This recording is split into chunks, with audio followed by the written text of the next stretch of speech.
Good morning, everyone. Welcome to this week's installment of ClueCon Weekly. This week with us, we have the Chief Compliance Officer of Phone.com, Joel Maloff. Thank you for joining us today, Joel. It's my pleasure to be here, Luca. Would you like to give us a quick introduction about yourself and what you do at the company? Sure. I have been with Phone.com for 11 years. I originally joined the company to create our channel partner program, which has become very successful. We have more than 600 channel partners that support us and sell our services. In addition, I also have assumed several other roles over the period of 11 years, one of which has me now as the Chief Compliance Officer, because in order to be compliant with Hipaa, you need someone that is the one that gets stuck, and that's the Chief Compliance Officer. So I handle that role. Other than that, I also am responsible for working with our largest customers, those that are strategically oriented, and have been doing that for some time as well. So that's my role. Very, very interesting. So, yeah, compliance. Compliance is something that people have heard certainly of because there are as many faces in today's companies and business. What do you think is the face of compliance right now, and how does HIPAA compliance look like in a modern company? So let me start more broadly. There are a variety of areas where compliance is important. I should also mention I teach at an online university, so I'm teaching security architecture and other similar areas. And when we look at compliance, in at least looking at it from a US perspective, you can have compliance with something like Sarbanes-Oxley, which is for financial reporting. Can have compliance with PCI DSS, payment card industry, digital security standards for credit card handling. You can have compliance for finance with SOC 2 compliance. And then you get into specific areas like HIPAA. And HIPAA, for anyone that isn't familiar with the term, is Health Insurance Portability and Accountability Act. And all that really means is that your protected health information is yours. You have a right to it. If you don't mind, I'm going to ask you somewhat of a trick question that I will answer. Of course. Within the United States, HIPAA falls in what area of government? Oh, I will know. I suppose it's something not with the Ministry of Health, but it will be with whoever manages private information. Actually, you were right the first time. It's Oh, it's right. the Department of Health and Oh, Human Services. But within the Department of Health and Human Services, there is one office that is responsible for HIPAA, and you will never guess this one. So I'm not going to ask you. Um, I it probably is don't the know. well, nobody knows unless you know from experience. You would have no way of guessing this. It's actually the Office of Civil Rights. Oh, wow. So yeah, that's, I would say, quite interesting. Well, and everyone's reaction is civil rights. I thought that had to do with discrimination and all of that. It does. I But totally agree with that. That's my first thought too. yes, but your protected health information is your civil right. And so, I see. oh, Yeah. So the that is my right is to have my health information be protected. correct. Well, and you're in Europe right now. GDPR in Europe, General Data Protection Regulations It's more is of the same. yes. We have the same thing in California, the California Consumer Privacy Act, or CCPA. All of these are different regulations. And from a business standpoint, we can look at these as being a pain and an expense. I choose to look at it the other way. I choose to look at it as an opportunity. And we have, since adopting HIPAA compliance, We have become very focused in healthcare, and even to the point where some of the services that we've provided, we've customized to ensure that they not only are HIPAA compliant, but supportive. As an example, for video conferencing, we made sure to have a waiting room added so that if a mental health professional is working with a patient, the Mhm. next patient can't come into the room Oh unless yeah, they're yeah, it's admitted. important. Making sure that there are one-time passcodes so that someone can't use the same passcode and enter at a later time. All of these are little details that we've constantly been working to fine tune to help grow our customer base in that specific industry. So, to your point, compliance, I view it as these are things, whether it's PCI DSS, Sarbanes Oxley, or others, we should be doing these things anyway. The regulations and compliance force us to do it, and that's a In a good thing. certain way, maybe. Yes, yes. And as an example, one of the requirements for HIPAA compliance is that we need to create policies and procedures that cover a variety of different areas. For example, what is a breach of HIPAA? What do you do when a breach occurs? And how do you handle that? We need to make sure that we train every employee who could come in contact with protected health information on what those issues are. And I can tell you, I can knock on wood here, that in the almost 5 years that we've been HIPAA compliant, we've only had one customer report what they thought was a breach. This was a doctor's office, and their patients were complaining that they were getting calls from people from numbers they did not recognize. And Mhm. so they said, well, we think you've been breached, phone.com. And so we explored it. It turned out it was their billing company. They just weren't identifying themselves. So it was not a breach.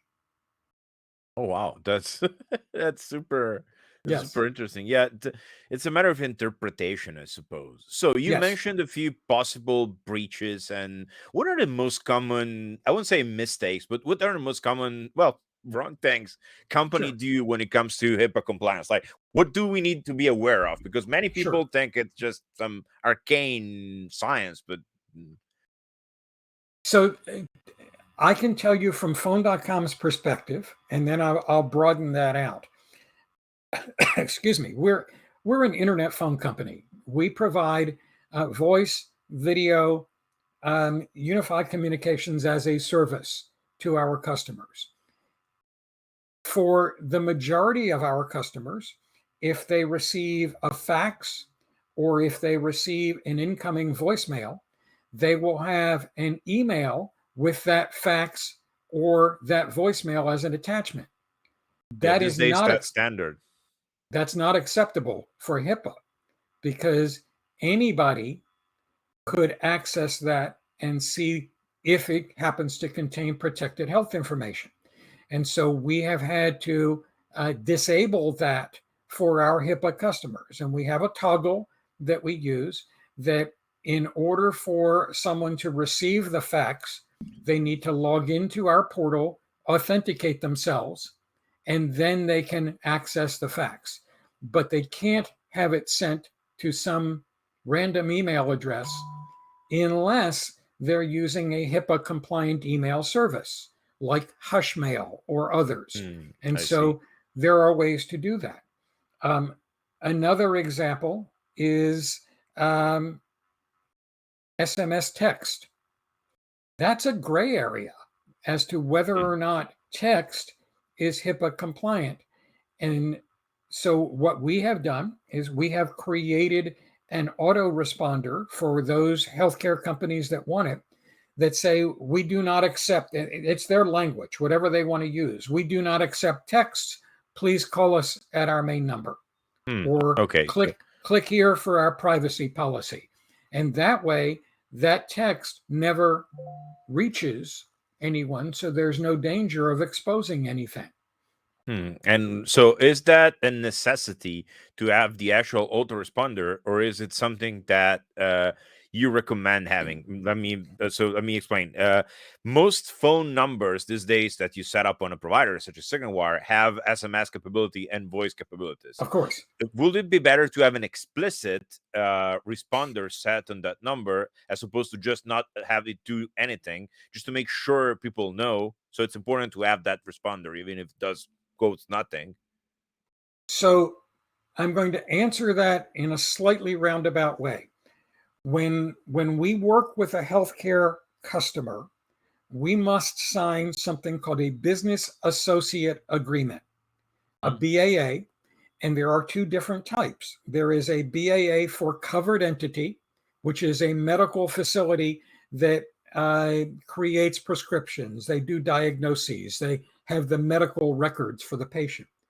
Then there Yep. is a business associate, which does not create protected health information, but handles it. So a billing company, a phone company like phone.com, we are a business associate. So in answer to your question, when we provide that BAA, we do so to the benefit of the customer. So if there is a breach, they have a fallback. They can say, here's my agreement with them. Pardon me.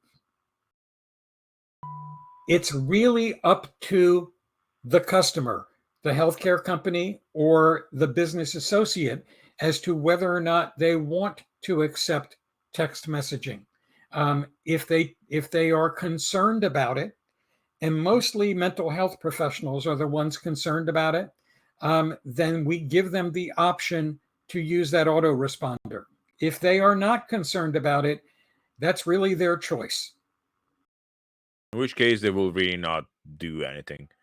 No, It will just they sit don't need to there. do anything. They can accept them. I mean, we have some that say I'm using a encrypted SMS service. Okay, great. It's your choice. We offer it there as an aid, but you don't need to do it. Okay, so it's not the necessity. It's no, it's not Okay. a requirement. Any The, other? Okay. Any the other things that people should be aware of, like logs, that kind of stuff? I very sure, often see. I very often have requests. We handle Hipaa compliance, of course, in various ways, and very sure, often people don't look at the fact that phone numbers and whatnot are in the logs for a service sure. normally. So phone numbers by themselves are not protected health information. Hmm. So those aren't a concern. What is a concern in SignalWire's case, in Phone.com's case, voicemail, call recording, fax, SMS, all of these Anything are, that has content in it. yes. And so, using terms that I know you're going to be familiar with, in a HIPAA environment, data at rest that can contain PHI must reside in encrypted servers.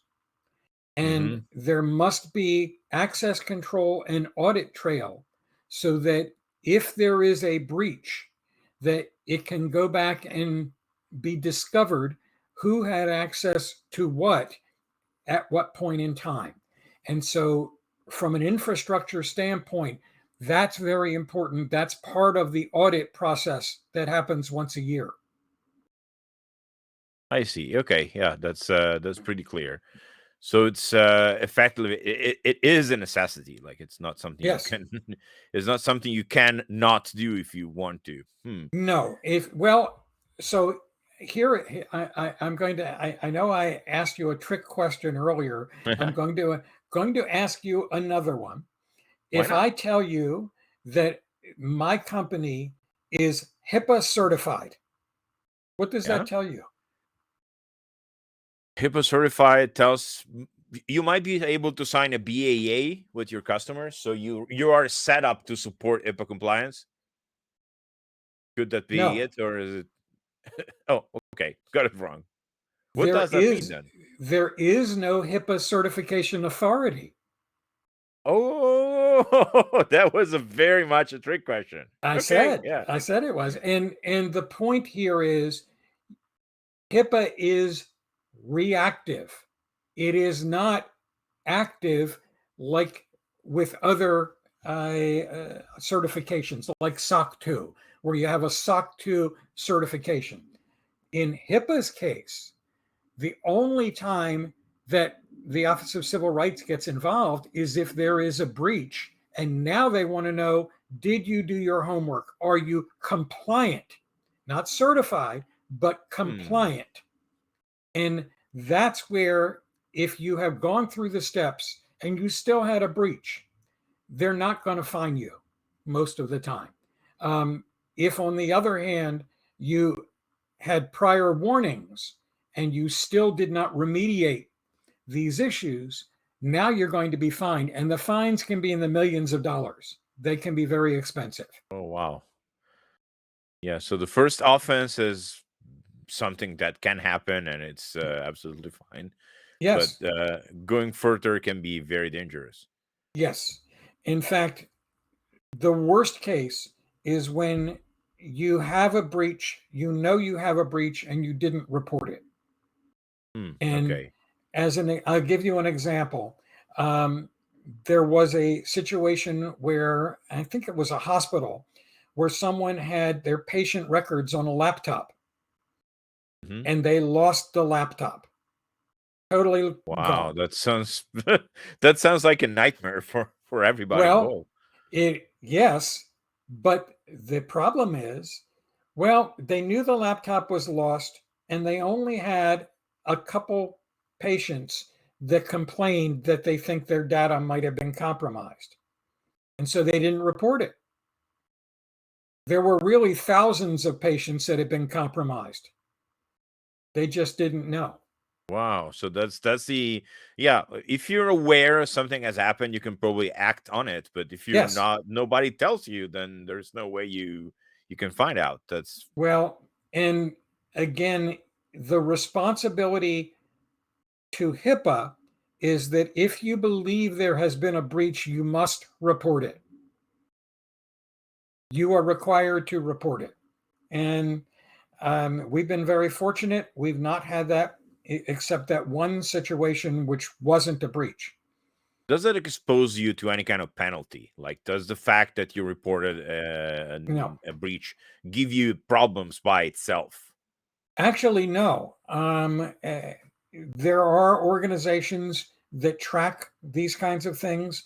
If you are actively involved in trying to support HIPAA, no, that does not go against you. On the other hand, if you're making the same foolish mistakes repeatedly, yes, it's going to go against you. Excuse me. Okay, so one if you report the breach once and nothing happens, then it's Right. just Yeah. whatever. No, it's no. And keep in mind that this is very much interconnected. So we have our covered entity customers, we have our business associate customers. And if any of them have had a breach, we may, by extension, also be examined to determine if we had a role in that. If we're following the rules and we're doing everything that we can, we're training our people, we're keeping our audits up to date, there are no repercussions. They're just looking for, are you following the rules? Okay, yeah. Whatever. Then if nothing has actually happened, it's fine for them. Yes, yes, Great. So, earlier you mentioned you're also working. So, you're of course you're teaching at an university, which is well, congratulations for finding the time and effort to doing both. But and yes. you mentioned you're finishing a study on something that was super interesting before the Okay. interview. Will you give us some information about that, please? Yes, I am actually in the final year. I expect to complete my doctorate in by May of next year, and my dissertation is on cloud computing, security, and privacy of remote medical devices, like pacemakers, wearables, these sorts of things. And my contention is that there are four different groups of people that are involved in the security and privacy of these: the doctor themselves, the doctor's IT team, the Mhm. device manufacturer, and the patient. And HIPAA does not cover patients. HIPAA does not cover device manufacturers. Oh, wow, really? No, no, they don't. The Food and Drug Administration in the United States covers the device. No one covers the patient. And Well, that's something. think about this for a second. If I am a patient, I have my pacemaker connected via my home wireless network, and I'm just an ordinary person, and I never changed my wireless router's access from admin and password.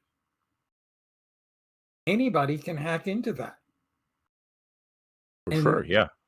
the challenge is, who is responsible for end-to-end security? And so I am awaiting approval to begin my research, but my intention is to interview uh, doctors that are prescribing these devices, the doctor's IT team, who is managing the data flow that is coming back and forth between the device, and the device manufacturers. I will not be interviewing patients because it's considered a vulnerable population. And I can't imagine interviewing a patient saying, well, have you ever considered that your pacemaker might have a denial of service attack? Wow, no, no, let's not do that. Yeah. No, That's not I'm not HIPAA going to do. compliance. That's borderline terrorism. Yeah. There actually have been ransomware attacks on people's pacemakers. It's Well, happened. I can see it. I can see that. I mean, that would be horrible, but yeah, it makes total sense. Like it's not super Yeah. hard to imagine, right? It's Well, and that the world that we live in, we understand that the cloud is a metaphor. The cloud is not a thing, it's networks of networks that are interconnected. The challenge is that the patient that is using a device may not be aware that they are the one responsible for updating the firmware in that device to protect it. Um, One of the challenges of remote devices is that they're low power. sure. They don't have a lot of memory. So how do you protect, and what are you looking for to ensure that we're protecting? So I hope to be starting my research probably in the next month or two. But I am expecting that, because I've already spoken to many people in the industry, and everyone says, I never thought about that. Nobody's really thinking about whose responsibility is it. I super agree. I've never thought about that either. I will assume there was an automated service of some kind of alert that will tell you to update your firmware. Apparently, that's not the case.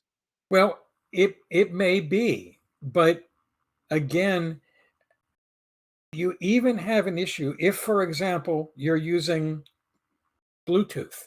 There is a proximity attack that someone can actually pick up your signal and be able to access your device. Um, I think those of us that have been involved in network security know that there is nothing that is impenetrable.